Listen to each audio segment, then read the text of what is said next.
مجید میں رب تعالیٰ نے فرمایا یا ایھا الذین آمنوا لا تقولوا راعنا، یہ قرآن مجید ہے۔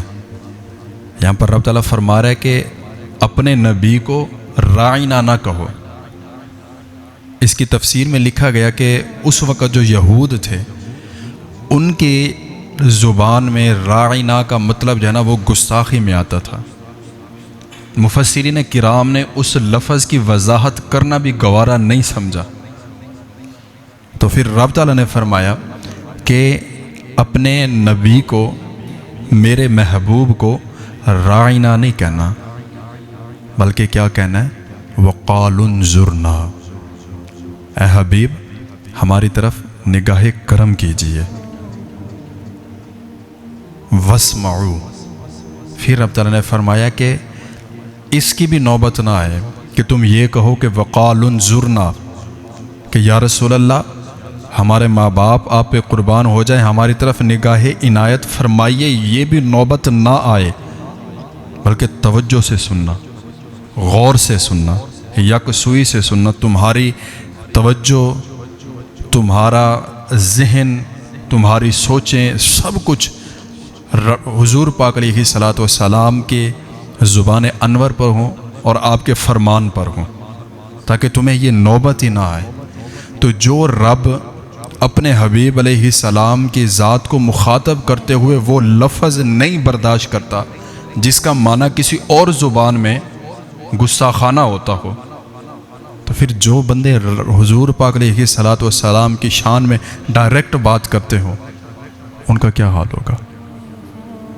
رب تعالیٰ اپنے حبیب، اپنے انبیاء، اپنے محبوب، اپنے رسولوں کا دفاع کرنا اچھی طرح جانتا ہے۔ قرآن مجید میں اس نے فرمایا کہ تم اپنے نبی کو راعنا نہیں کہہ سکتے، انظرنا کہو، بلکہ یہ بھی نہ کہو توجہ سے بات کو سنو، تاکہ تمہیں یہ نوبت بھی نہ آئے۔ تو اتنا جو ہے حضور پاک علیہ الصلاۃ والسلام کی ذات کا ادب ہے۔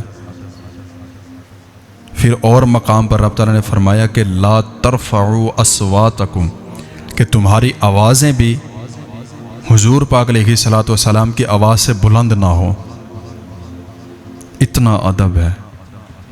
یہ وہ بارگاہ ہے جہاں پر انسان کو پتہ نہیں چلتا، گستاخی ہو جاتی ہے۔ اتنا رب تعالیٰ نے احتیاطیں بیان فرمائی ہیں، اس کے باوجود بھی اگر ہم کریم آقا علیہ السلام کا ذکر سنیں اور ہماری توجہ ادھر ادھر ہو، ہم محفل میں بیٹھے ہوں، فون پہ بات کر رہے ہوں، میسیجز کر رہے ہوں، چیٹ کر رہے ہوں، یا آپس میں گفتگو کر رہے ہوں، تو یہ بے ادبی نہیں ہے، کیونکہ قرآن مجید کہتا ہے واسمعوا، غور سے سنو۔ تو ہم تو یہ نہیں کرتے۔ اگر ہم غور سے سنتے تو آج ہماری حالت یہ نہ ہوتی۔ تو میں بیان کر رہا تھا کہ رب تعالیٰ نے جتنا بھی ہمارے اوپر نعمتوں کی، رحمتوں کی بارشیں کی ہیں، کسی چیز کا حساب یا کسی چیز کا احسان نہیں جتلایا، لیکن جب آپ کے اور میرے آقا لجپال صلی اللہ تعالی علیہ وسلم آپ کی جب باری آئی نا، تو پھر رب تعالیٰ نے فرمایا لقد من اللہ علی المؤمنین، کہ میں نے مومنین پر احسان عظیم فرمایا۔ کیا احسان فرمایا؟